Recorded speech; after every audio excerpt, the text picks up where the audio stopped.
An ordinary sports car limits you to telling friends how it handles, accelerates, holds the road. The Saab 9000, on the other hand, lets you show them. After all, what good is breathtaking performance without room for an audience? Welcome to the Saab in the Rearview Mirror podcast. I'm your host, John Christensen. This podcast is a celebration of all things Saab from the perspective of ex-Saab corporate employees who witness the day-to-day operations of one of the best company environments in the automotive business. It is an insider's look at the mostly good times at Saab, shared through the stories of those that live them.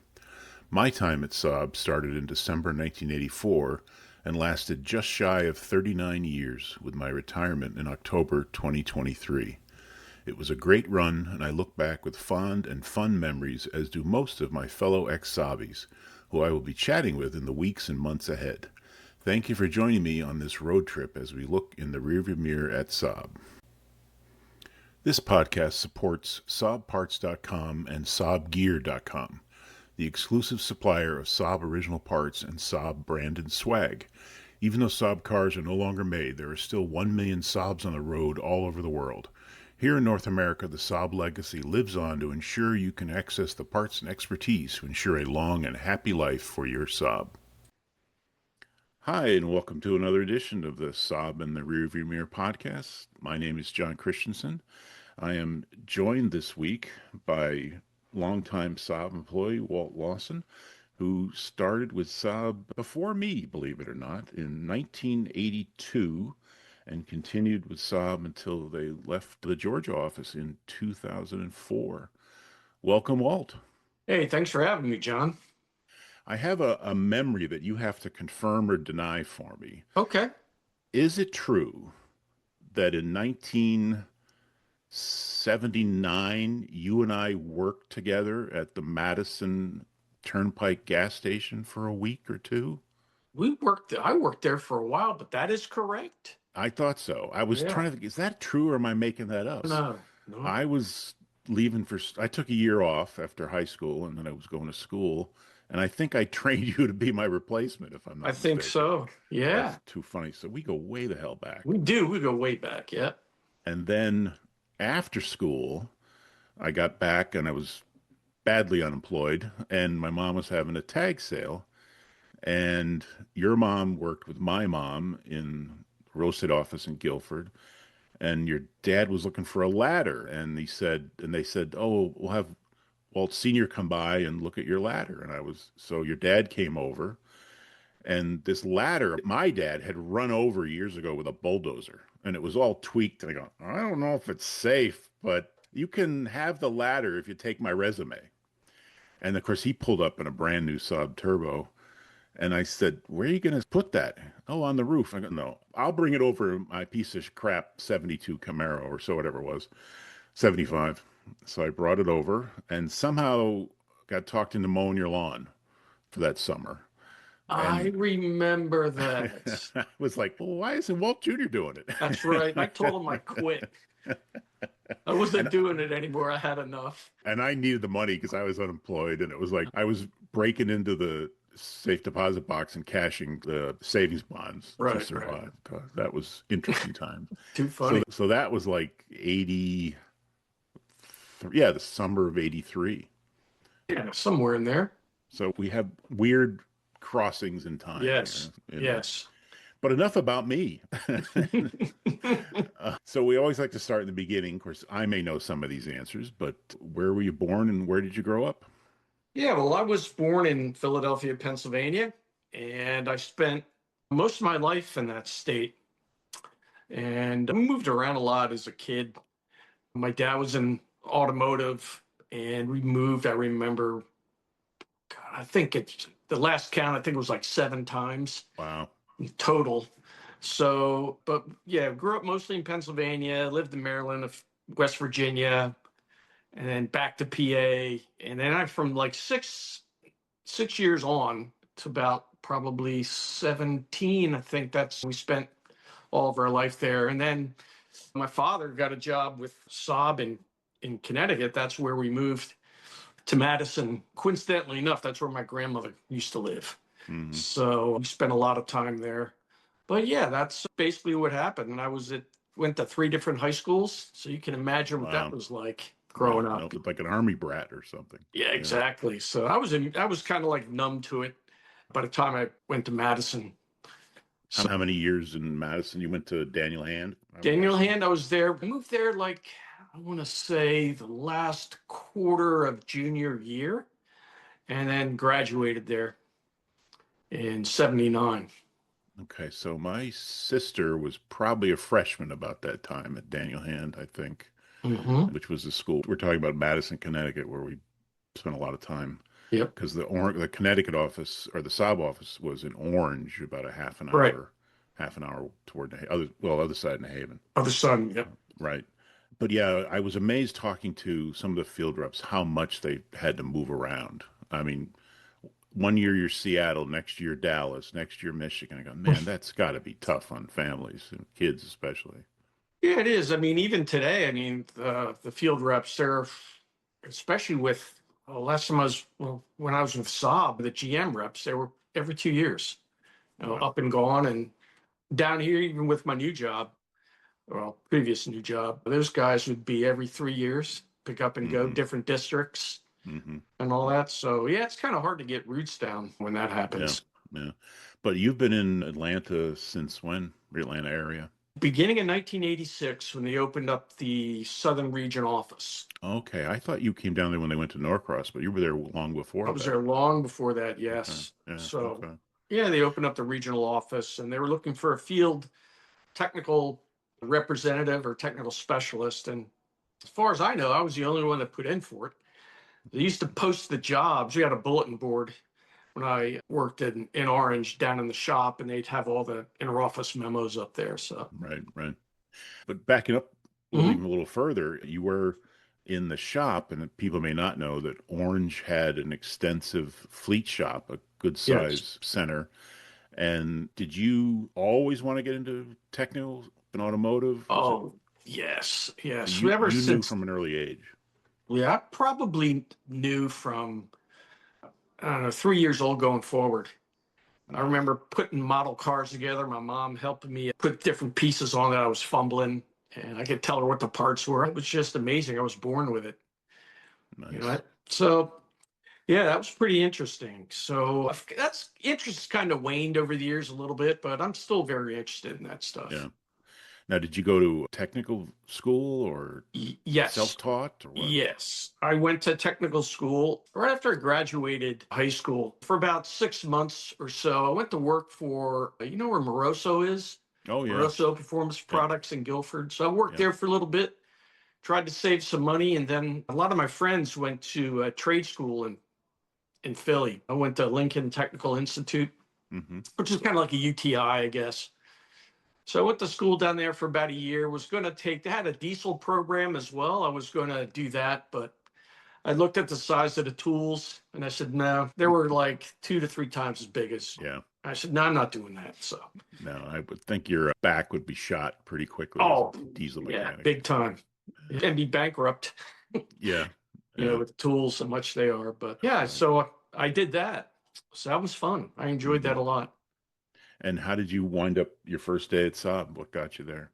Well, interesting. When I got back from trade school, I was able to get a job at Guilford, Saab Subaru. Oh yeah.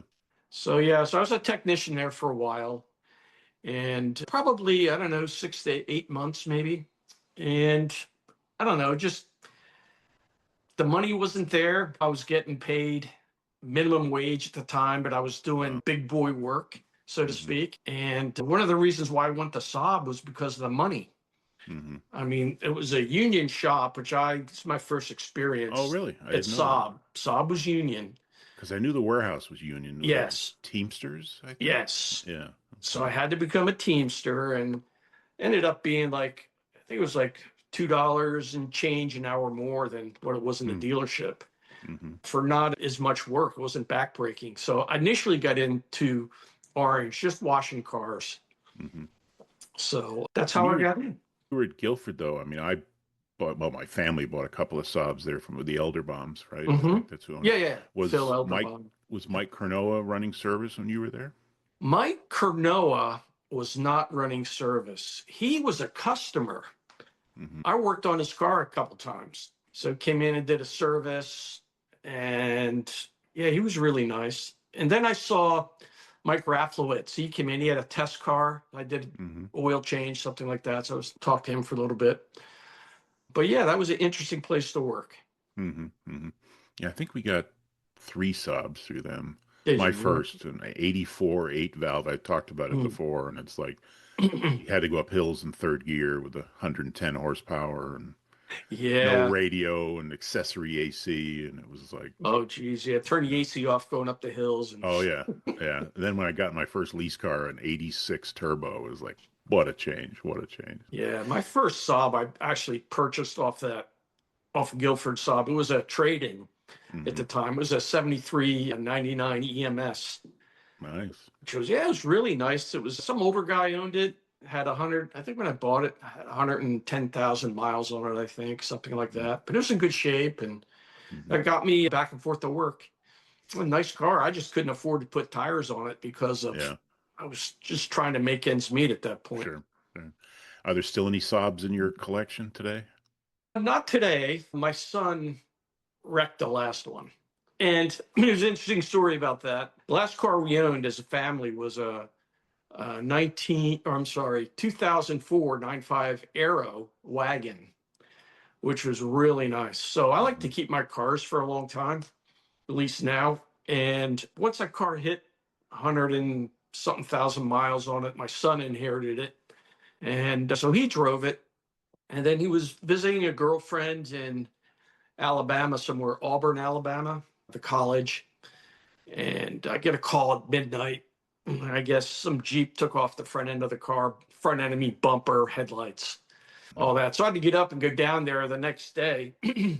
Game day, it's about an hour and a half from where we are, college football day. And I basically zip tied the front bumper on, got the headlights on, and was able to get the car home Hmm. at that point. But yeah, that was quite the experience. And then after that, once we got it fixed, we were able to turn it and sell it.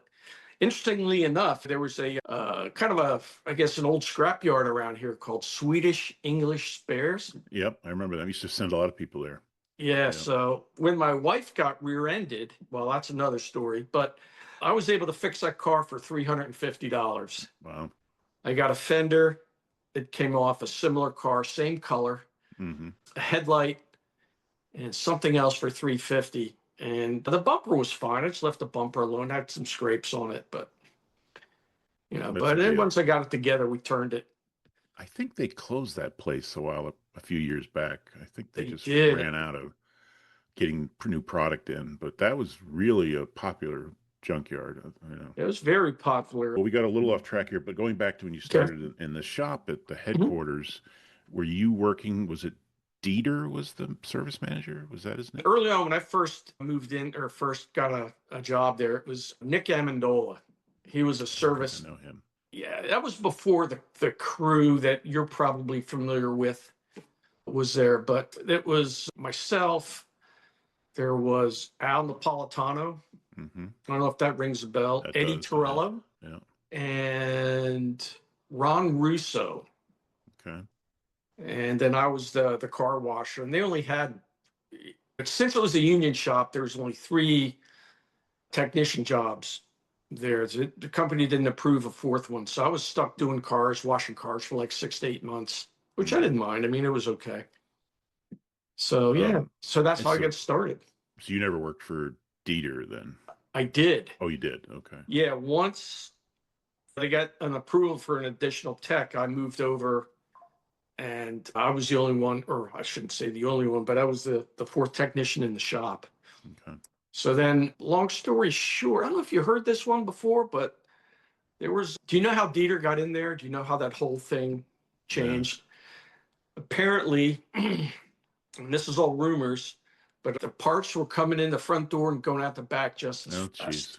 Yeah. Yeah. So the state police got involved. They came there one day, and the next thing you know, Nick was gone, and then I think Dieter came in maybe 3, 4 weeks later.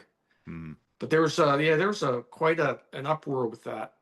And so, I don't know, I guess Eddie, Al, they stayed around for a while.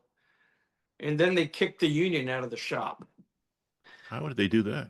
Oh, I'm not exactly sure how it came about, but they weren't going to have the shop Teamsters anymore. So the guys in the shop, there was, well, Eddie, Ron, and Al, they went into the warehouse.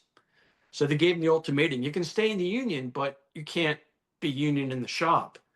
Okay. So I wanted to stay in the shop. And so I stayed. I was the only one there for like maybe a month, 3 weeks. So I remember there were attempts, at least one when I was there, to get rid of the union in the warehouse. That rings such a bell. I said, oh yeah, there was a huge push to get rid of the union. Yeah, but it's a huge, they yeah. never got rid of it. But I didn't remember hearing they got rid of that for the shop guys. Mhm. Interesting. Mhm. But working there with your own warehouse must have made life a little easier. It was such a That's big how I warehouse. learned. That's how I Yeah. learned to use a computer, because Mhm. we had to look up our own parts. So we had this. Go back to 1982. You had a big monitor, little Mhm. box there, and we used the AS400 system, I think it was. So we had to look up the parts. We used the microfiche to look up the parts, Yep. and then we had to place the order and then walk over and get the parts. Mhm. Mhm. It was amazing how much happened in that one building before they started exploding. But There it was was some, just everything under the sun was built into that one facility. yeah, there was. You had parts testing Mhm. was there. If you walked into the warehouse from the lobby and you made a right at the first aisle and you walked down there in the end, there was parts testing. So, Mhm. Richard Treat was down there and Mhm. all those fellas.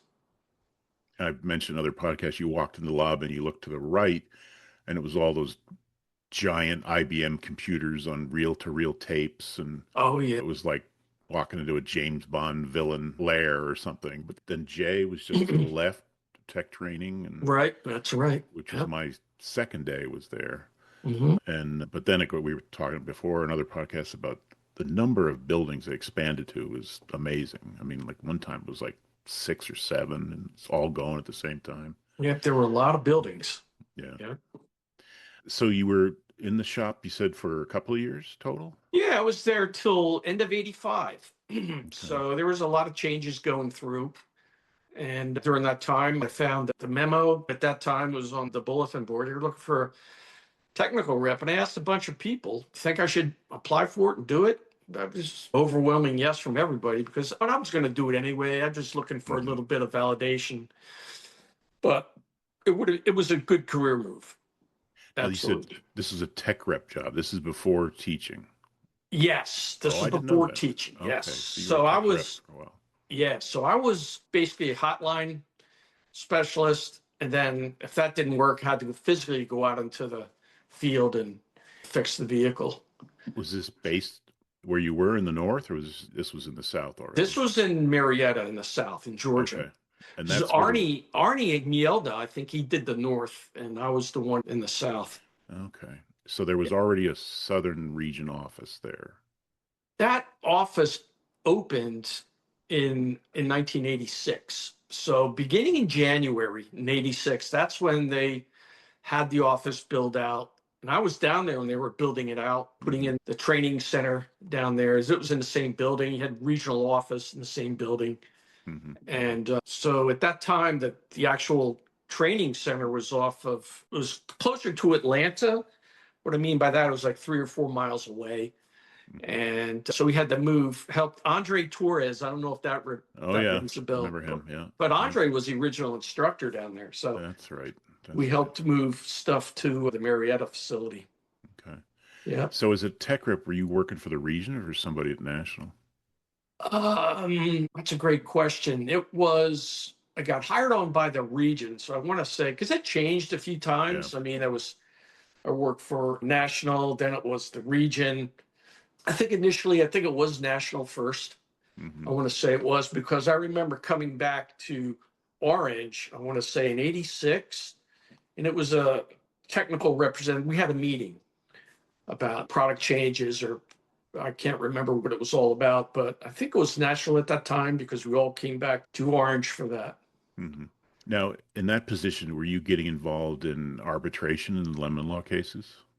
Yeah, there was Lemon Law was just starting to come together at that Hmm. point. So yeah, I was getting involved with, like, I sat in my cubicle, and then the next cubicle over was consumer affairs or consumer relations. So they'd come over and we talk about certain things. Then once it reached critical mass, we'd go out and look at it and try to fix it. And most of the times, I mean, it wasn't anything earth shattering. It was just when you're working on the phone, you're trusting the guy on the other end Hmm. to follow through with your requests to get the vehicle fixed. Sometimes that worked, sometimes it didn't. But more times than not, it didn't work. So you had to go out there, and either the guy was interpreting a test tool incorrectly, or he didn't do what you asked him to do, or the other thing was it was, I don't want to say rare, but it was an engineering issue. Hmm. We had to have a new part for it. Classic example was, I don't know if you remember the 8 valves with Bosch with K-jet injection. There was a new injector that came out with Viton tips. It just helped them seal. And that would, if they weren't, it would cause cold drivability issues. So anyway, this Viton tip injector happened to fix a specific issue in Florida. And Florida was a hotbed at that time Right. for lemon law, as it still is today. Mm. What were some of the major issues you were dealing with in the cars that period? Let's see, that period, I guess when I first went down there was a lot of, have you heard of brake drag? No, 900?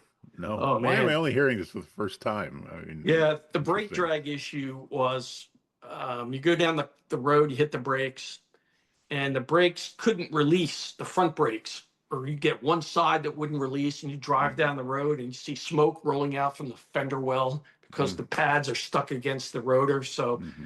there was a fix, or there was a self adjuster in there. It was looked like a screw basically, and all they did is they made the threads thicker so that you have more space between the piston and the Hmm. caliper, so it had a chance to move around.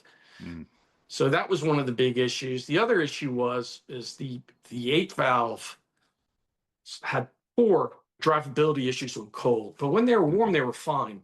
Yeah. So there was a lot of that going on, and then a lot of 16 valve engines with the Bosch fuel injection. There was cold drivability with that. That's a great example of trying to get the car set up correctly, because in those days you could actually go in and adjust certain things to get the car in the ballpark.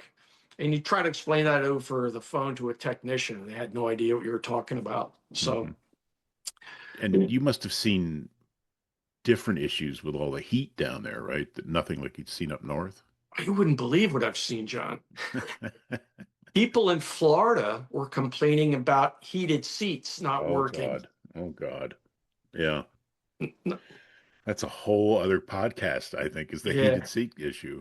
but Amazing. the concerns were coming from Florida. They weren't coming from.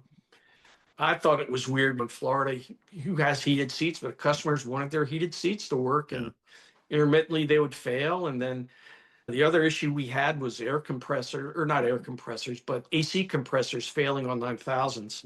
Because of Florida, they run all the time.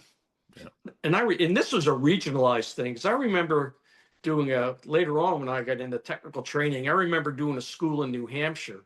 And the technicians up there had no idea what I was talking about. Compressors failing? What are you talking about? Well, you're up here in the cold. You don't run them all the time. Down in Yeah. Florida, where you have all the heat and humidity, they're on 24/7. Right. Right. So that Hmm. was stuff I ran into. Yeah. Because Florida was, if I remember, was a pretty good sales hub for Saabs, at least certain parts. Yeah, like Miami, I think was pretty good. Yeah. Miami, Fort Lauderdale Yeah. is a pretty good area. So our region ran from, I want to say, Maryland all the way down to Florida, as far west. I think it was Alabama, maybe a little further. It's hard to say because they broke the regions up again. I mean, Hmm. there was central, there was eastern and western, and Right. I think maybe there was a southwest back in the day. I can't remember. I think I remember hearing that there was a dealer in Miami that still had outdoor car lifts, out guys Layman, working out in the sun. Layman, yeah, Layman, and yeah. They had their toolboxes chained to the fence because the Oh my, homeless people would, oh yeah, my God. homeless people would climb the fence at night and try to steal their tools, Oh my goodness. toolboxes. Yeah. But Wow. they had like a concrete ceiling with pillars that would come up. And so that would shield them from the sun, but you were Mhm. exposed to everything else. Wow. Hard to believe. That's throwback to the 50s and they were still operating. I remember that now. Oh, Crazy. yeah, Did you do, absolutely. do a lot of traveling as a tech rep? Like you had to be in Miami in the summer sometimes? No, I tried not to. Honestly, I Mm-hmm. tried to do everything over the phone, but it was probably 50% travel. But there were certain dealers that you'd have to go to. They needed their handheld. So you'd have to, like, there was a dealer in North Carolina I'd go to monthly basis. Mm-hmm. A couple in Florida, they weren't too bad. And then maybe I think there was one in Alabama.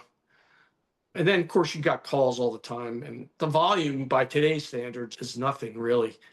Really? Yeah, we're maybe on a busy day, we might have got 20 calls. Mm-hmm. Yeah. But you got to remember, you're probably on the phone with them for 15, 20 minutes, trying Oh, to of figure course. it out or I, longer. I remember working near Arnie's cubicle, and you would laugh sometimes because you knew the tech was holding the phone up to the car. Do you hear this? Yeah. That doesn't make it easy. And I Uh, guess now with FaceTime, they can use their phones and just point it at the engine. oh, yeah. There's all kinds of stuff going on now. Yeah. So you did that for how long, that job? That job, let's see, the field service job was from 1986, January 1, 86, all the way through, I want to say, to sometime in 1989. It's summer of 1989, I Hmm. believe. Okay, so And that's when I transitioned to a technical trainer at that point. right. Let's back up to that a little bit, Mhm. getting into that. Were you studying to be an educator, or did you have to get licensed, or? I was not, nope. It was Mhm. just using the skills and the knowledge that I've had for the last few years with Saab and transition into that. There was a lot of research looking at service manuals and product, trying to get to know what's going on. But I kind of knew what was happening out in the field Mhm. because I've been there for a few years. But I had good mentors. There was a Mhm. guy that was in our region at the time. We had a training center in Dallas, in I think it was Irvine, Texas. His name was John Jordan.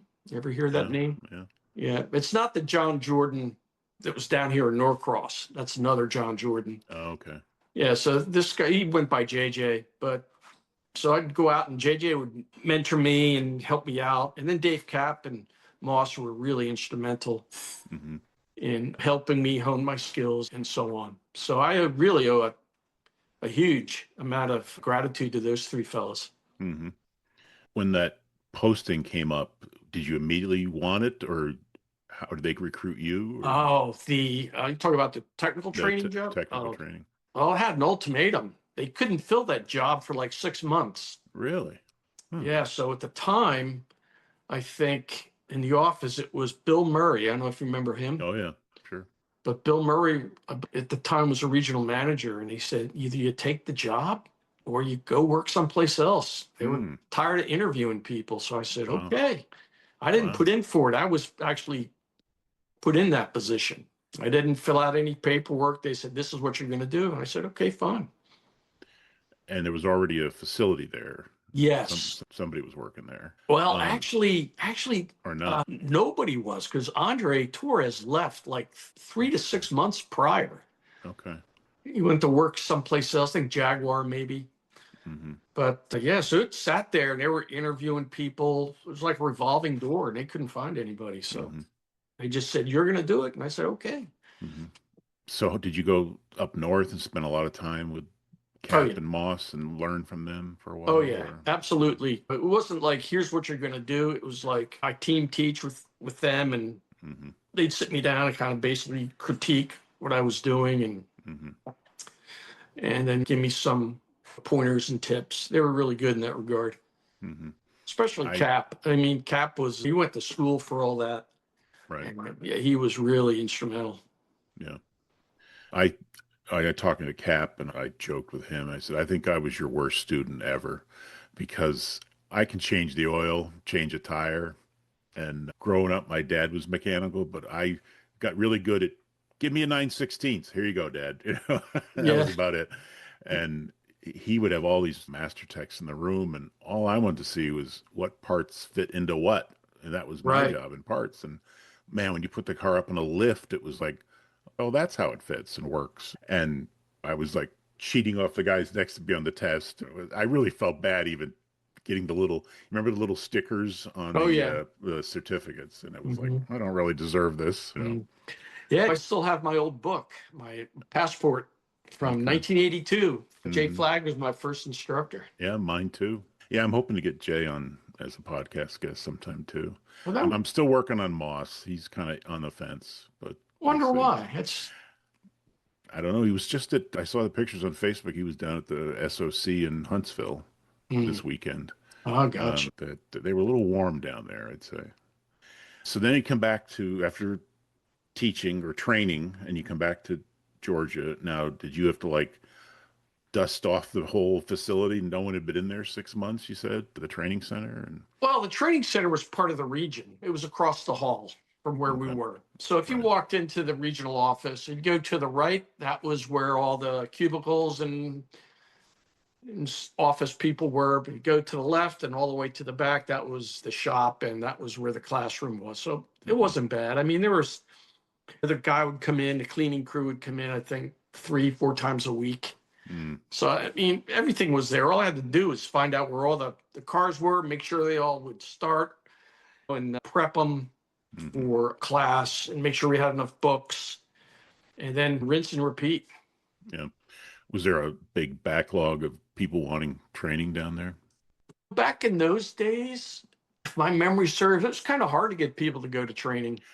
That kind of leads to my next question. Was that an issue trying to get guys to come? Because it is a dealer expense, right? Yeah, not all the time, but sometimes it was. I mean, we'd have classes that were, maybe half full.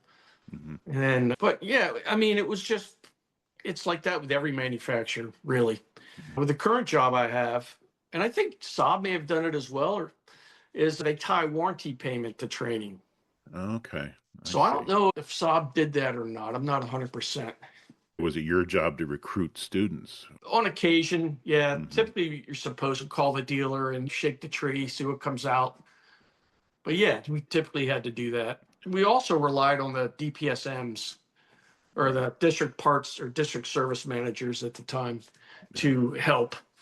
When so the local guys were pretty good, and the guys that were had a lot of experience, had been in the trenches for a while. They knew that coming to training was a good thing. I appreciate you explaining to our listeners the acronyms, because I think everybody worked for Saab and then for GM were just acronym crazy. And I've forgotten a lot of them, but everything was acronyms. So I'm like, Yeah, what? What was that? what was that? I know. When I visited GM the first time, I was like, oh my God, that's all they talk about. Every sentence is an acronym. So, but they Yeah, were, well, I had forgotten when they were called DSPMs. They changed that title a couple of times too, I think. yeah, district service manager. Then there was district service and parts or parts and service. Right, Yeah, right. Did you ever want to do that job? I actually did for I want to say a month or two. Hmm. It's a long, involved story, but basically, what happened was right when Saab shut down operations in Orange, everybody was, or not everyone, but there were people from Connecticut coming down to populate the new facility. And it just so happened that I was told that my job as a trainer was not needed anymore. So you're going to be a DPSM for North Florida. And it wasn't my first choice. I didn't want to do it, honestly. So, but yeah, I did that for like a month and a half to get my feet wet. And then all kinds of crazy stuff happened. I saw my job posted Mm. again back in Atlanta. So I called, I think it was John Moss was my supervisor at the time, I think. I said, what's going on here? I mean, you said there's not going to be an instructor in Atlanta. And then I get this email or this memo at the time through my inner office stuff that says they're Hmm. looking for an instructor in Atlanta. I said, I want my old job back. So there was a bunch of hooting and hollering, and maybe not hooting and hollering, but there was some stuff going back and forth. And finally, They had to give me my job back. I think they were concerned about maybe a lawsuit, not the people in technical training, but I think the company was. I had no intention of doing anything like that. I Yeah. just wanted my job back. I didn't want to have to live in Jacksonville, Florida. Yeah. I never heard that story. Oh, Interesting. yeah. Because we all know, I mean, when they closed Orange, they only officially offered jobs to 20 people, I think, in Yeah. Norcross.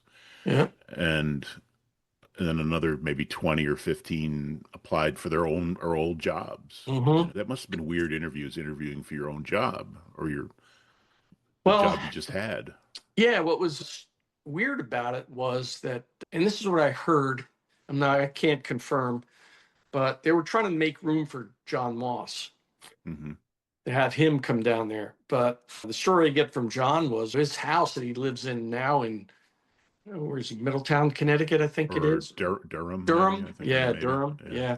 But that house has been in his family for I don't know how many generations. So there's no way he was moving. And I think Right. that caused my old job to get posted again. Oh, okay. Interesting. Yeah, that was a madness, all that moving and the musical chairs. Oh, yeah. Oh, it's just awful. And I've told the story before, but we thought we were safe because we were in Meriden by then, or I was in Meriden by then. Well, 3 months later, well, we're closing Mhm. Meriden. And it was almost like that was the fork in the road. My God, they had this huge facility in Meriden with plans for headquarters and plans for a training center. And I even heard rumors of underground tunnels to connect the buildings. And it was just, oh, what could have Test been. tracks and Yeah, yeah, yeah, what could have been. So they're coming to Norcross, but you're in Marietta.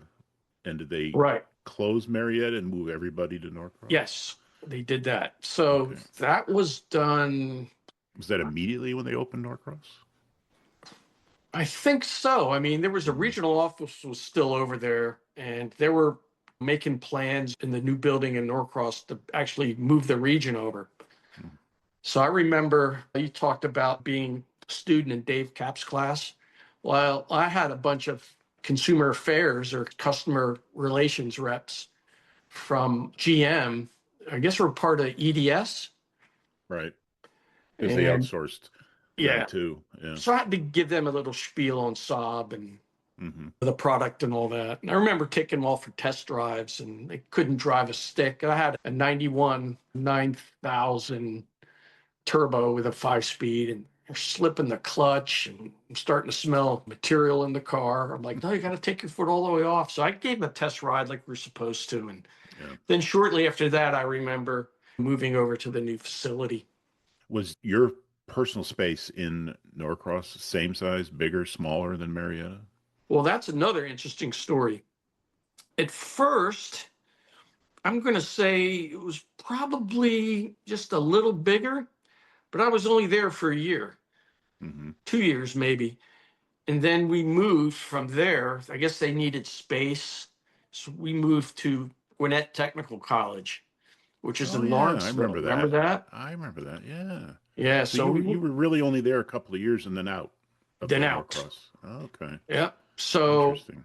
yeah, went there for maybe a year.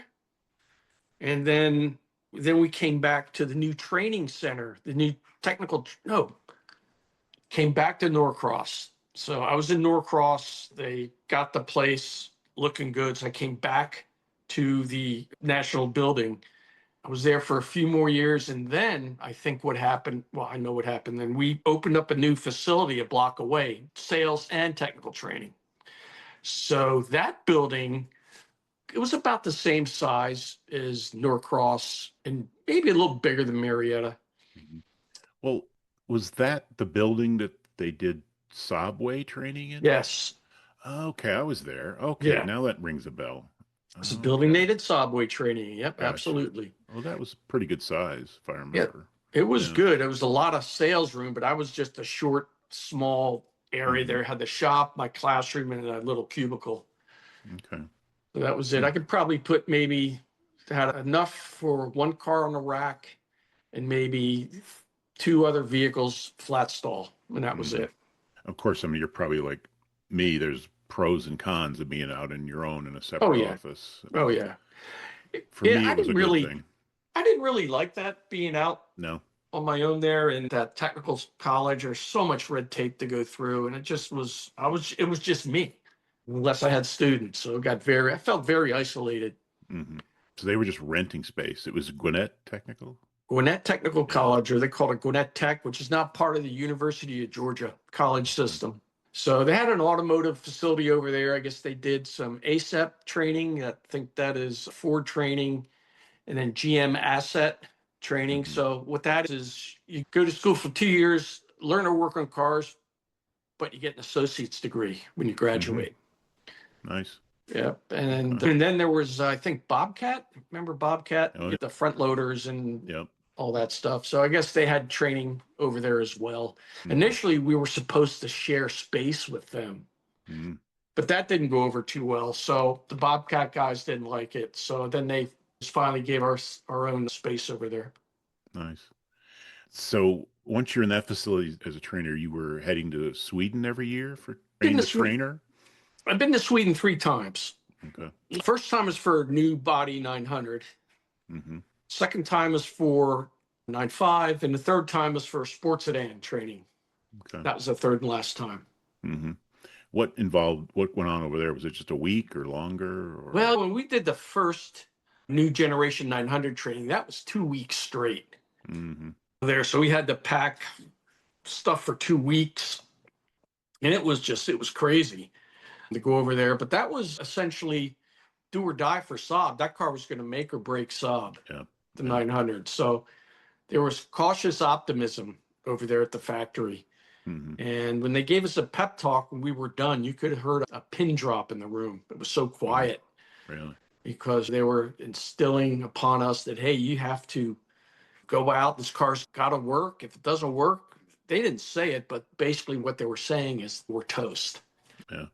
And of course, that was the introduction of the V6, a totally Right. foreign thing. And then we all know the problems with the tension or pulley system that would There separate. was there was an alignment issue with the belt. Hmm. And I remember sitting in Norcross there, and I was right across the hall from parts testing. And initially, I don't think there was an engine that went over 10,000 miles without that belt breaking. And there Hmm. was piles of those engines outside of parts testing there until they got the alignment straightened out. But once that was straightened out, it was fine. Yeah. I kind of remember somebody in sales or marketing saying that, or from GM maybe, that, oh, this is going to be 50% of your car sales. And it turned out to be, I think, less than 10%. I think, and this is just my gut feeling, I think people that know Saab know that wasn't a Saab powertrain unit. That was a GM unit. And I think you can talk to GM guys all day long and they'll swear up and down that's not true, but Hmm. I think it is. When you were over there training, were the Swedes behind it, or were they Oh, feeling yeah. the same reservations about the V6? Or No, was it it just was too early? fine. We went out and drove the car. The car was okay with the engine in it, but I guess they were kind of, was this thing really going to work? And we all thought that we'd sell a bunch of those. And it Hmm. turns out that we didn't. And I think part of it was if you drove that car in the heat with the AC on and you pulled out in front of somebody, the thing had no power, zero. So, I mean, you would accelerate obviously, but there was no, oh my God, I got to get out of the way. Where's that power? You didn't get it. You got it Yeah. about 5,500 RPM. That's when somebody turned on the light switch. So you Hmm. had like a 500, 800 RPM power band, and that was it. Hmm. So I think that's why that car or that engine didn't really sell too well. One of I the can't remember. reasons, I anyway. can't remember. Was that a turbo or not? Early ones were not. 900s didn't have it, but the 995s did. They had a different version. It was a 3-liter V6. And what they did, I want to say they came out with a naturally aspirated version first. And then they stuck a turbocharger on it and only ran it off of 3 banks. Or I'm sorry, 3 cylinders, 1 bank. And Oh yeah, that's when it was built into the exhaust manifold. I remember yes, that. People would built call me into and say, the, people call me, I can't find the exhaust manifold in the catalog, and oh Mhm. no, I can't find the turbo, or it's with the turbo, one or the Yes, other. You know, exactly. it wasn't in both places. Yeah, you had to look around. So that turned the power band of that car upside down. Now you had all Yeah. kinds of torque and mid range, but there was Hmm. really nothing up top, which is fine. I mean, that's how we Hmm. drive over here. Yeah. That was a sweet little engine once I got the bugs all worked out of it. Yeah. And I remember that on the 900, that 97 was the last because 98 they didn't have it, if I remember right. I think they said goodbye to it, at least in the U.S. The V6? Yeah, I Yeah. think. And yeah, that wasn't fun. Not at No. all. Now, did you go over there for the 95 convertible training, or that was on your own? That was, let's see, convertible training. I don't think I went over for that. That was all done here. I guess Cap and Moss went over there and got the information and then disseminated that out to the instructors. So that's how we learned. Was that mind blowing because it was so different, that top Well, operation? the electric top was mind blowing because you had to program. It was like a computer. I Hmm. mean, you had to get the scan tool out. You had to tell the top what motor to work first, then tell it when to stop. Then you'd have to tell the other motor when to actuate, when to stop, and so on Hmm. and so forth. So, yeah, I want to say, I don't think I went over for that. I want to say that was done in America. I don't Okay. think I went over for that. And you said your second trip was for the Nine, 93 five, or the new 95, new which 95. was Yeah. like 98 and a half, Hmm. 99. Okay. Yeah, 98 or so. That was a pretty good trip. Didn't last quite as long. It's about maybe a week of training. Hmm. And yeah, that worked out really nice. We were really impressed with those vehicles at Yeah. the time. Yeah. Everybody talked about it. It was a great car for sure. The Swedes like to have fun at night with you guys when you're over there. Oh my God. Yeah, a couple times. I remember, I don't know if you remember Bud Watson. Oh yeah. We went out to dinner. They took us somewhere. One of the nicest places, before I get into the having a good times thing, they took us to a restaurant on the west coast of Sweden, which is probably an hour away, maybe. Yeah.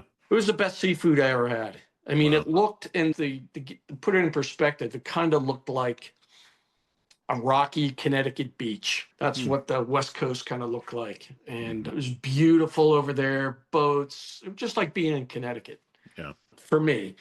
And then one night they took us to a place in Trollhättan and they were buying rounds. And at the end of the dinner, well, the older guy was there. I forget his name, but he had glasses, lots of gray hair, and a small beard. But he was the one paying the check. So he gets the check and he's doing this, taking his glasses off, cleaning them, looking at it, taking his glasses off. So yeah, I think we rang up a pretty good bill there. Oh, it's fun. Yeah, the aquavit I think was flowing pretty good. Dangerous stuff. Yeah, Yeah. yeah, it God. I was pretty remember the crazy. first time I ever had it. It was like, ugh. But who was it? One of the guests said, when it doesn't taste bad, you know you've had too many. So, Well, I'll tell you, just having one, that stuff would set your insides on fire. did you must have wound up liking the Georgia area because you're still there, correct?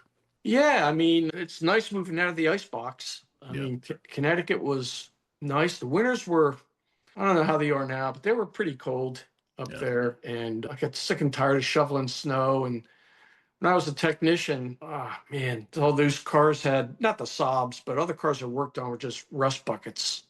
I mean, you had to have a torch to get the bolts and everything off of. And fast forward, I was putting struts on my wife's 9.5 Aero wagon and the ones in the back. And I was getting myself pumped up for it because I figured these things are going to be on there and I'm going to have Hmm. to yada yada. They come off with hand tools at 100,000 Hmm. miles. And I was Wow. stunned. Yeah. Yeah, I was really happy about that. Yeah. I remember my sister got a GMC Yukon with the GM discount through Mm. me, and they live near the ocean in Massachusetts. And I think in 2.5 years they brought in and go, we have to total this car because they would drive on the beach though, which was not ideal, but the salt just destroys them. People don't realize if you're from the South how bad it can be up there. It's brutal, absolutely brutal. I remember Bill Murray, when he used to go to Sweden, he used to come back on occasion and he'd bring a fleet of like used cars with him. I don't know if you have seen any of Oh, his. it was all the army vehicle stuff, There was if I army remember right. vehicle stuff. There was an old Mercedes he brought over. But one car he brought back, not from Sweden, he was in Canada. And I was still in the shop at the time. But he brought over this, remember the Mercury Matador? or not the Mercury, Bacon. AMC Matador. Oh, yeah. Okay. Yeah. Right. So this car lived in Canada all its life. So you can imagine where this is going. Mm. So the reason he bought it, one of the reasons, he said it had a quote unquote high performance Jeep engine in it. Mm-hmm. And he thought it was cool. And so you go to put it on the lift, and I get the lift going, and about maybe 2 feet up in the air, one of the feet of the lift goes through the floorboards. Oh, my God. I go, nope, we're not putting that up. And Wow. open the hood. You could take the hood and do this. It was just like flakes and flakes of rust just pouring off. So I don't know how or why he bought that car, but that was something I would probably leave behind.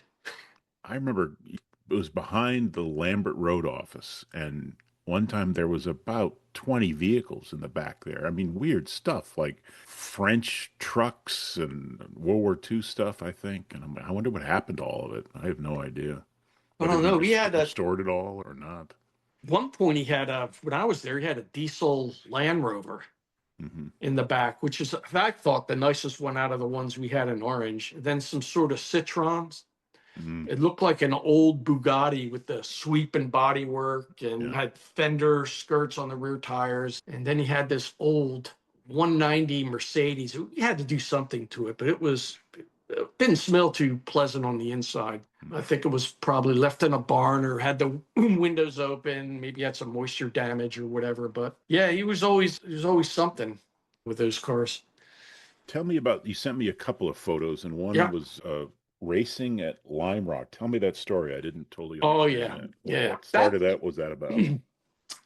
Well, I think it started like in 1983. There was Road and Track, I believe it was, put together this. It's a one-off race. I think they called it the Nutworks.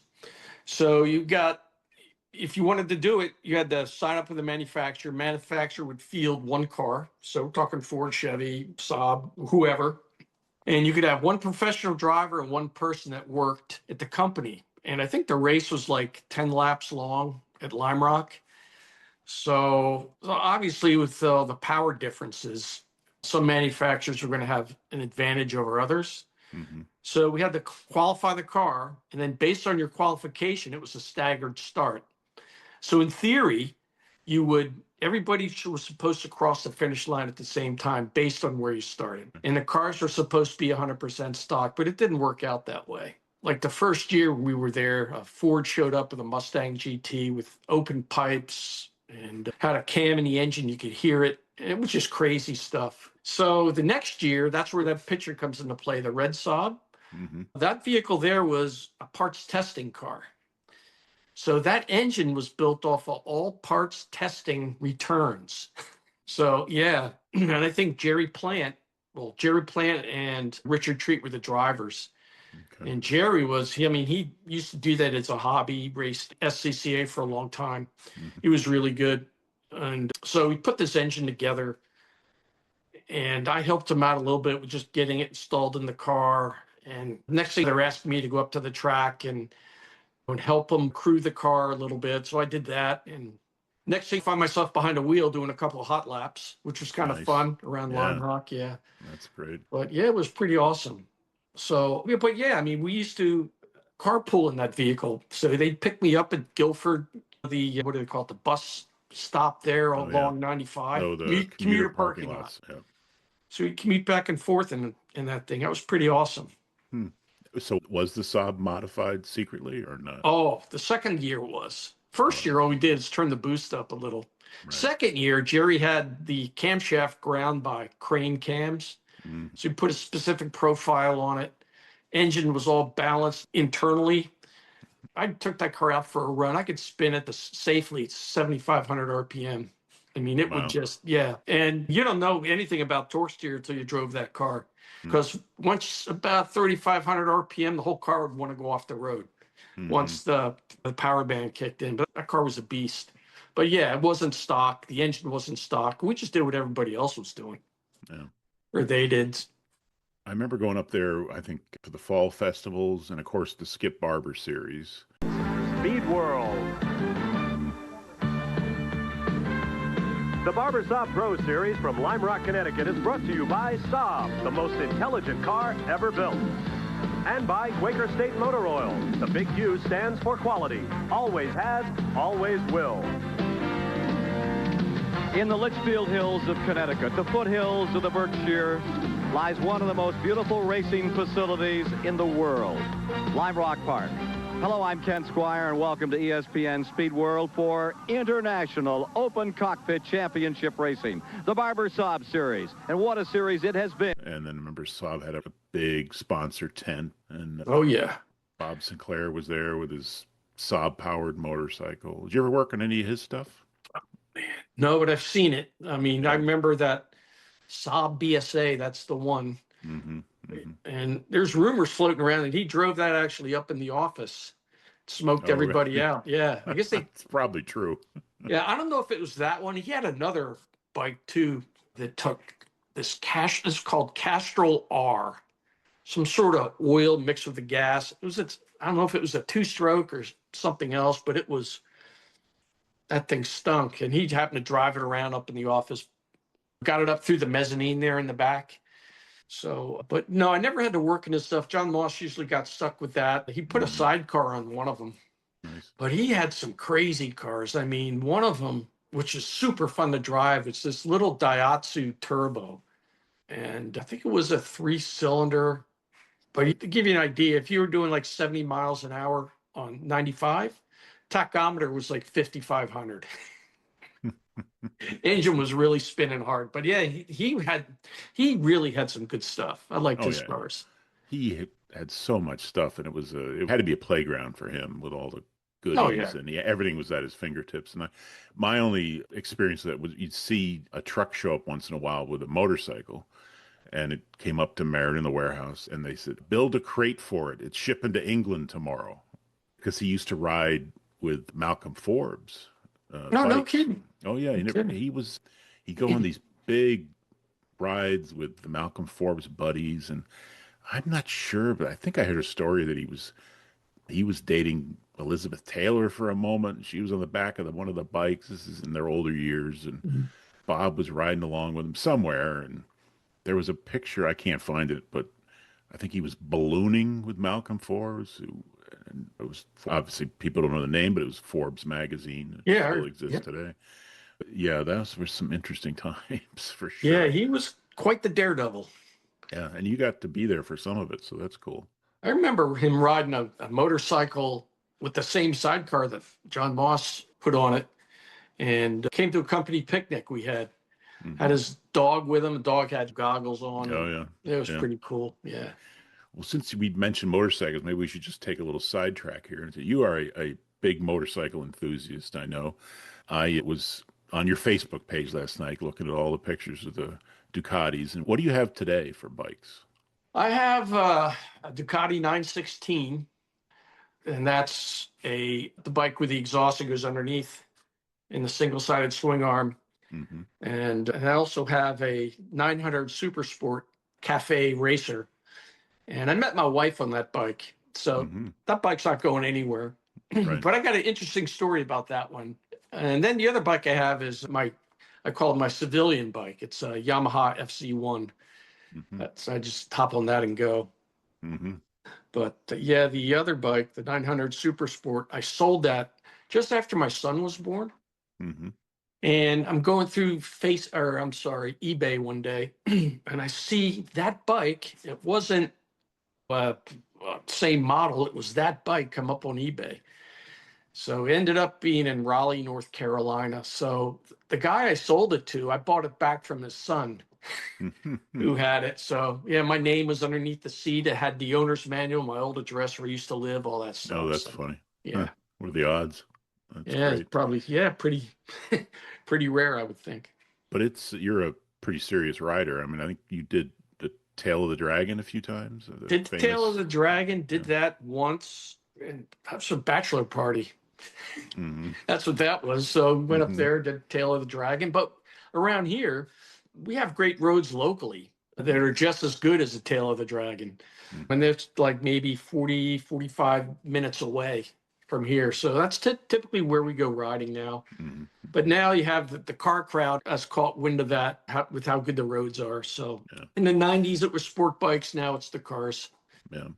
Yeah, I think, I had a bike and I would post pictures of it. I had the midlife crisis, but that was when American Chopper was red hot on Remember television that? and everybody wanted a bike. And I think I was out in Vegas and saw a dealer, pulled in, and I fell in love with the Honda VTX 1800 and went back and took the Pennsylvania State class on a 125 and then went to a dealer in Pennsylvania and they had a leftover and it was like $7,500 off of the $13,000 sticker. And like, That's a how do you say no? don't. But everything told me don't get a bike. I rented a Harley Fat Boy down here. Okay, scared the shit out of me. Did everything wrong from even though I went through the class. I remember trying to do a Fred Flintstone stop with my feet, and it was like an idiot. It plowed into some garbage pails. This is on a 24-hour rental. I took it back, had to gas it up, fell over on the bike. Luckily, it had leather saddlebags that protected the chrome. That was like a mile from the dealership. Turned it in, and $185 later for one day, it was like, Wow. thank God, I made it. So I had that bike, I don't know, 17 years and not a lot of miles, and sold it during COVID because I didn't think I wanted to drive it down here in Florida. It's too risky. Yeah, it's hot, and especially in the warmer climates, it becomes miserable after a while. Yeah. Can you ride 12 months of the year there or not? I can, but I don't want to. Yeah. In the wintertime, it gets brutal. I'm getting to the age now where I just don't want to sweat anymore Yeah. or be too cold. Yeah. So I can do 10 months. Yeah, that's great. 10's fine. Yeah. But it's a blast. I don't ride as much as I used to, but I still have my electric vest for when it gets cold. It's kind of like an electric blanket. Hmm. Bought it 30 years ago, still works. It has a little dial on it. You can, just like an electric Nice. blanket, crank it up, and when you're getting cold, it's Great. it's wonderful. Yeah. Good. Good. So getting back to your Mhm. Saab life, you're a trainer there in the Right. Norcross office, and they started in 93 down there, and it only really lasted about 10 or 11 years, if I'm not mistaken. So you were there at the end when they were closing Norcross? Yeah, I was at the building down the street. Okay. So I was at the training center. So I was the last one out of the training center, I think. How did they announce it? Was it a bunch of GM people came in, or was it Well, tell you? they hired this woman that had worked for Oldsmobile, and she was famous for shutting down. Well, she Mm, shut down the Oldsmobile division, I think. And I'm not sure about the other divisions, Saturn and Pontiac, but she came over from Oldsmobile, and slowly they started winding stuff down. mm, I remember they had an all employee meeting. And this is about when the the Saab 92X came out. okay. Remember that? Yeah. And they held a meeting in the cafeteria, and they said some changes were coming. And then Dan David was saying a few words, and he kind of looked around at everybody, and he said, "Good luck." I'm like, Yeah. Yeah. "Here it comes." So shortly after that, they shut everything down. I guess the news crews were up there. I didn't go Hmm. up for that, but I remember Kevin Smith. Remember him? Oh, yeah. Kevin. So he was talking to people. I read an article in the newspaper of his interview, and I guess understandably so, a lot of people were really upset. It kind of reminded me of what happened in Connecticut. I wasn't around for that when I was down south when that happened, but Right. Yeah. I'm for sure those feelings were there.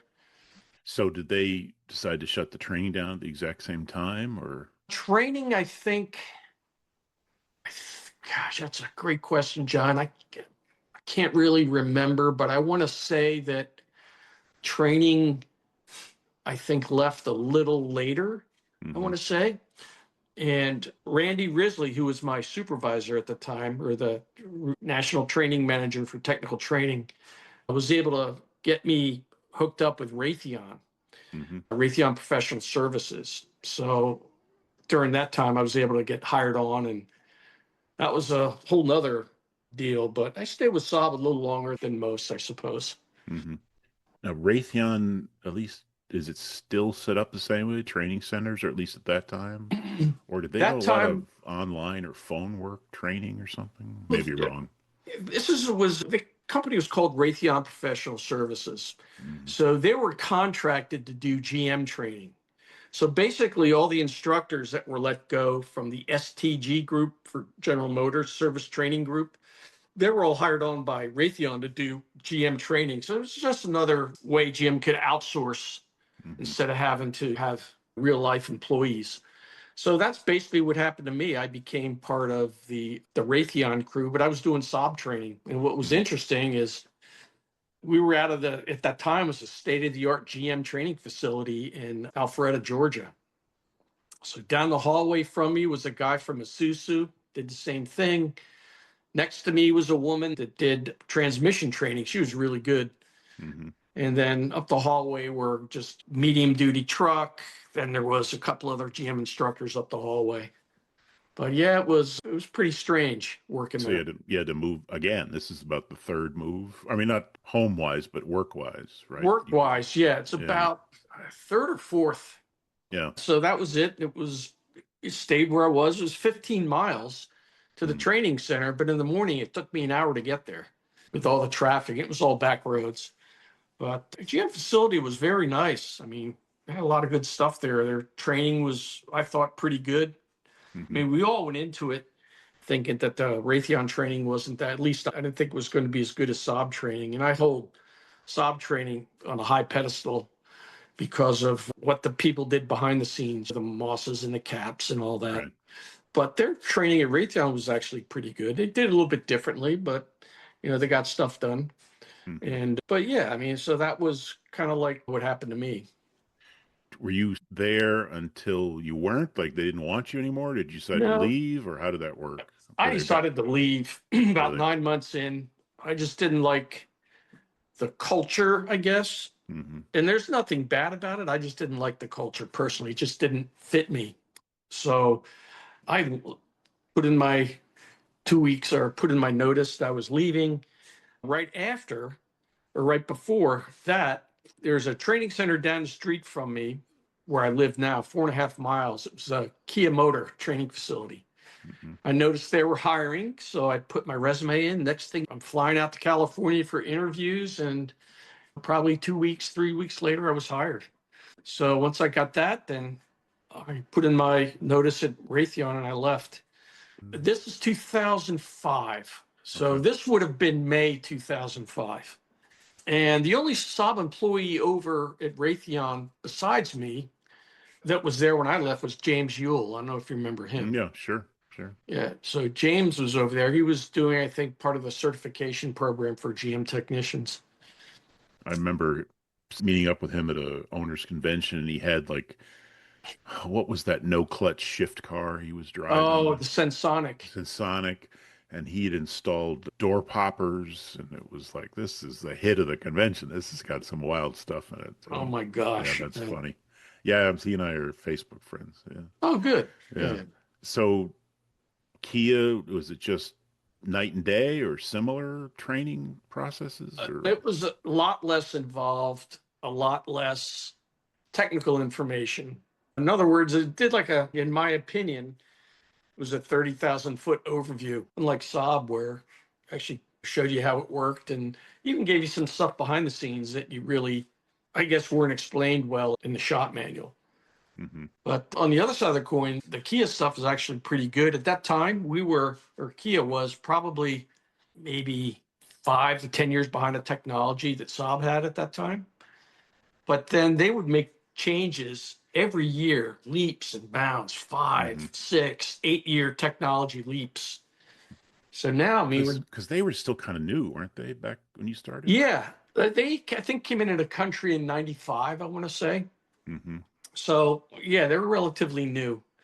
And I got on board just as I guess the wheels were coming off the ground. This car Yeah. started to sell and so on. So, but anyways, one of the reasons why I left Raytheon is not only because of the culture, but I just wanted to get back with an OEM. I really missed that Hmm. at the time. That was a lot of fun. I enjoyed it thoroughly.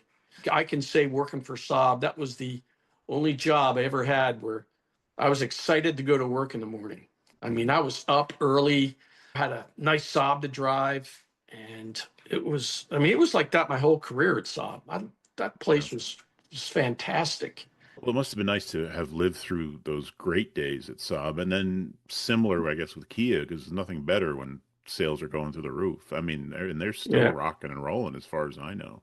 Oh, yeah. Um, It was kind of a culture shock, though, honestly, because Kia would sell more cars in a month than Saab would do the entire year. I yeah. was like, what the heck is just really hard to get my head around. Because of that, were there many more training centers? Yeah, we had probably, let's see, 7 or 8 training centers when I left. Mhm. So they were all over the country, up and down the East Coast, West Coast, in the central Chicago area. But yeah, they're everywhere. Yeah. And usually did about 10 students a class compared to Saab, which we were right around 6, I think, depending on the course. I remember Pennsylvania during COVID, my neighbor's daughter said they paid 7,000 over sticker for a Telluride. They were so hot. She's And lucky. yeah. There was a dealer in Tennessee, it was 20 grand over sticker. Oh my gosh. Wow. People were paying it.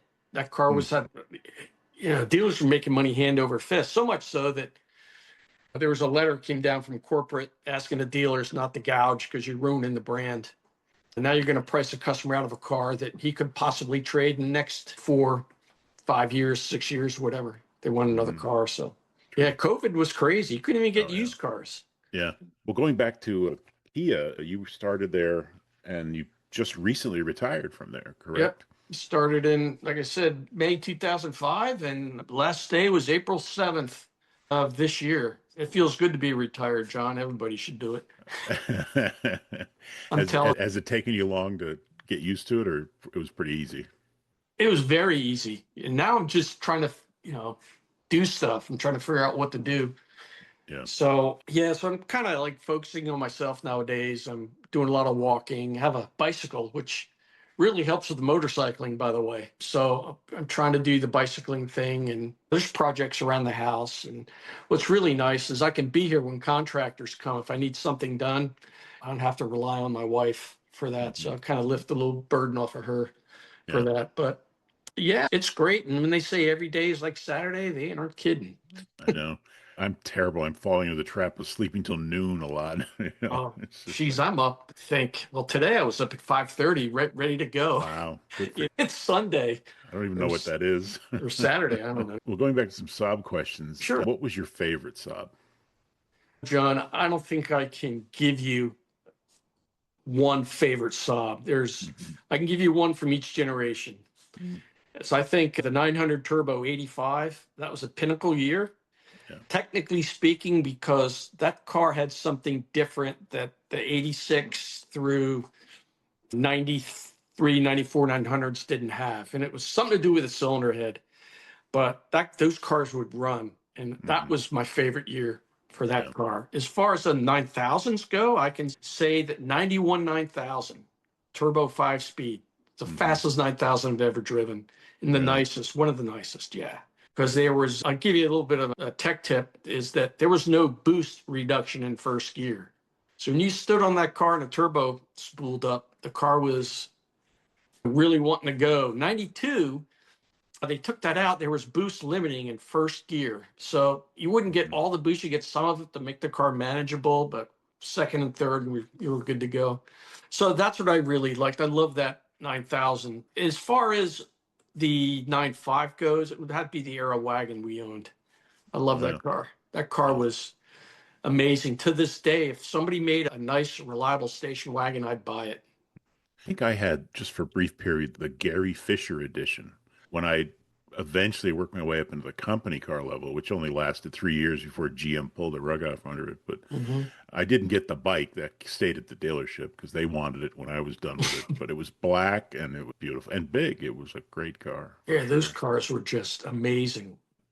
Funny story about the 900 is I had an 82 900 I leased and then purchased through Saab. But I was going with my dad one day. It was Christmas. And we're going to get a Christmas tree at Route 80 and 79 in Madison. And so we picked the tree out, and my dad goes, "Where are you going to put this, on the roof?" I go, "No, we're going to put it in the car." And he's like, what? So I fold down the back seats. And he was kind of like, yeah, okay, I can see that. But the guy who bought the tree off of, his jaw was on the floor. And then when I asked him, how much more room do you need? And then he just like lost it. He says, what do you mean? I said, I got like 5 inches. I can give you like 3. He says, that's fine. So I pulled it in, shut the hatch, and drove away. But yeah, that was really cool. My dad still talks about that. I remember they had a new employee, I think it was taught by R.C. Miller, and he would take out the passenger front seat, lay all the seats down, and he had a piece of wood that there's no way that's going to fit, but he would put it from the passenger wheel well all the way to the rear bumper and close the hatch. It was like, whatever it was, 21 feet long or something ridiculous. It was just amazing. And of course, then he showed us the trick about, oh, you pull the spare tire out and it's a beautiful beer chest. The ice goes in your Oh, one yeah. that stays cold. That was funny. Absolutely. I remember that trick. I liked, was it the '07 to '09, '95? They reskinned them and they really looked nice. That and my family had 2 of the '95 9000 CSs that were Yeah, that was a good car. yeah. My sister got one of Bud Watson's cars, and I got one of J Flag Dave Cap's cars, or my mom got cars, and luckily they weren't the ones that were torn apart. God, you got such good deals on those cars, and they were great, Yeah. great vehicles. My father bought what was it, a 95 9000 light pressure turbo, and I converted it to an Aero. No, really. Easy to do. You just What swap out. did you do? I had to change the control box. Went That's it. from a light pressure turbo Trionic unit to a B235 or 234R control unit. And then it was already wired for the little solenoid. So I plug up the solenoid and put the fuse in for it, and we were good to go. Wow. And that was it. Yeah. That was your own little Hirsch upgrade there. Yeah, it was right? a little upgrade for Dad. He loved it. That's great. But you couldn't do that for beginning in 96 because OBD2 has all kinds of regulations. But Right. and the car he bought was one of the training vehicles we had in Norcross. Yeah, as long as you didn't buy one that the bumpers and stuff had been taken apart 300 times and all the bolts stripped out, they were good cars. Yeah, they were. Yeah. Luckily, when you knew somebody, you knew which one to go for. So, Mhm. and they were like half off or something. It was incredible. My last day of employment with Saab, that's when I bought the 95 wagon. And it was crazy. I think I paid maybe 29, 30 grand for that car when it was all said and done with all the discounts they were throwing at it. Yeah. But that was such a good car. That's my last 95 reference. I haven't driven the newer ones. Yeah, my last was an '07 93, and I panicked and sold it the night of the lawyer said there'll never be parts for Saabs again Oh, during goodness. the bankruptcy. And then 3 days later, oh, we made a deal with the parts. I'm like, you son of a bitch. So I'm driving an Impala. Oh, well. I ask everybody, any brushes with greatness, sports figures or actors in your time at Saab or with Kia? Anything Well, come with to mind? Saab, yeah, I got 3. Okay, great. Start out with a heavy hitter. Okay. King of Sweden. Oh my goodness. Where and how that happened? I was when we had the regional office over in Marietta. This was like 86. I think it was 86 or 87. Probably 86, but he was coming to town, and I think somebody in National got wind of it and offered 3 cars, 3 Saabs. There were 3 blue 9000S manuals. So we get them back at the training center. They come off the truck, and I checked them out and made sure everything was good to go. Tires aired up, and wheels are torqued, and they all check engine lights were off. Everything was perfect. And then they said, well, you're going to have to go down to the hotel where the King is. And by the way, we need this information. So I had to go through security checks and had to wear a little badge and all that. But all I did was stand outside the lobby there, watch him come out, get in the car, and drive away. That was my slight, I guess, brush with greatness. Yeah. Right. That's cool. Yeah. Number 2. Number two was with, ever hear of the Rothschilds? Rothschild candies? Yeah. I met the daughter of the empire, Rothschild Empire. I had to go down to Florida with the 8-valve drivability concern. So I went down there, got a car fixed. She came out, introduced herself to me. I shook her hand and, hi, so-and-so Rothschild. And I thought that was pretty amazing. But she was super nice. Yeah. Did she thank you in candy or? And didn't get paid in candy Bummer. either. Yeah. Oh, well. Oh, wow. That's cool. How about number 3? Number 3, geez, let me see. There was King of Sweden, Rothschild, and then I'd have to memory slip, John. I'll have to remember that one. Oh, that's all right. Yeah. But I remember geez. was it the Princess of Oh, Sweden came to, go ahead. Sorry. oh, I'm sorry. I'm sorry. I got it. When I was working in the shop in Connecticut, y'all Mhm. remember Ingemar Stenmark, the Swedish downhill gold medalist, Okay. Yeah. all Yeah. over Yeah. ABC, Wide World of Okay. Sports, and all that. Mm-hmm. And Whoops. so I'm in the shop working on a car, and Dieter's screaming at me from across the shop. I can't hear him because I'm having the engine revving up, trying to clear it out. So finally, I look up and I see this guy standing there, and I go, he looks familiar. And as soon as I said that, Dieter said, come over here. So I went over there, and anyways, had to climb up top of his office. We kept a lot of, that was kind of our storage. Mm-hmm. So I had to put like roof racks on his black 900 turbo that the company gave Hmm. to drive while he was in town. So I get to meet him. He's a real nice guy. Yeah, so that was my 3 brushes. That's a strange meeting to be at the Saab office. That's Yeah. wild. And Well, different. again, I mean, somebody, I guess. Oh, you know what else? There's a Kia connection to this. Okay. Okay, here's the Kia connection to Ingemar Stenmark. One of my last training classes I had before I retired, there's a guy in my class that comes in from a local dealer. His name is Tyler Stenmark. And half jokingly, I said, oh, you ain't any relation to Ingemar Stenmark? And he goes, well, yes, I am. I go, what? He goes, yeah, my family comes from the same village. He's my uncle. So that was really bizarre. And I asked him a bunch of questions. Can you speak Swedish? He goes, well, not really. You know, I can understand it, but I can't speak it. And so we kind of hit it off, and we're talking about that. And then shortly after that's when I retired and left. But I thought that was pretty amazing. It just goes to show you it's a small world. Yeah. I was just going to say, I don't think I was there that day, but they had the Princess of Sweden come to the Meriden warehouse and took a tour. And they presented her with one of the go-karts to bring home to her kids.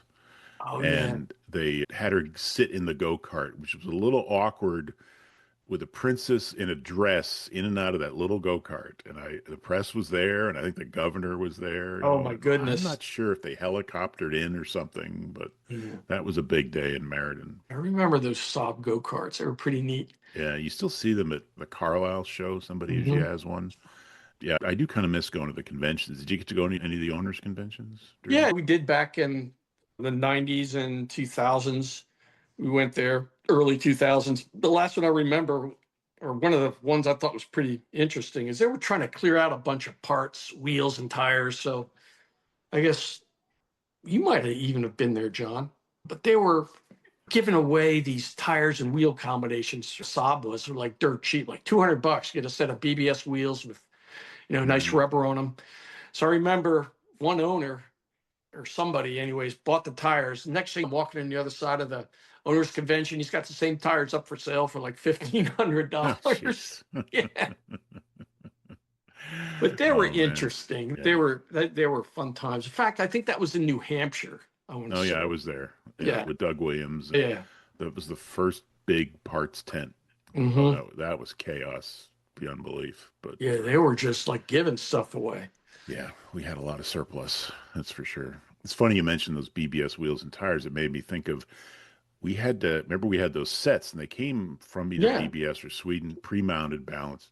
And they sat around there. I think it got to the 10-year mark when it was illegal to sell the tires. And I think they got them dismounted, and they were all going to be scrapped, and they put them outside. And I don't know what it was, 500 of them, something ridiculous. And they came in a couple of days later, and they're all gone. And it must have been some kind of inside job. Thieves threw them over the fence and took them away. And I remember the warehouse crew we saved Saab a lot of money. It didn't cost any disposal fees. They were just stolen. So, but yeah, I remember that we had so many great wheels. I mean, so many. It was always a big accessory wheel option car. So. Oh, yeah. The BBSs, they're two-piece. They were real two-piece wheels, I think. They had nice fasteners on them. I bought a set for my wife's car. At the time, we had a 9995, black with tan interior. So I put, I guess, 4 of those on there. Within a month, all 4 corners were dinged. Tires are curb rash. And Yeah. all that. But I can't complain. I got a good deal on them. Yeah. And speaking of tires getting stolen, did you hear about what happened in Norcross with the Saabs that got hit over the weekend?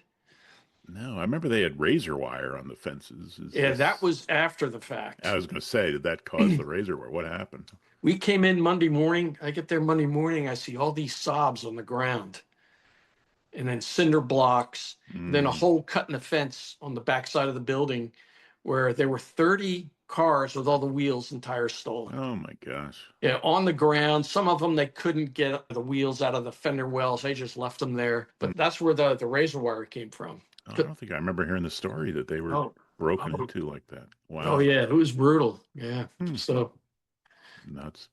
I always like to ask people of all the coworkers we've lost over the years, and sadly we're losing more every year, who were your favorites and who do you miss the most? probably Eddie Torello. He was like a big brother to me.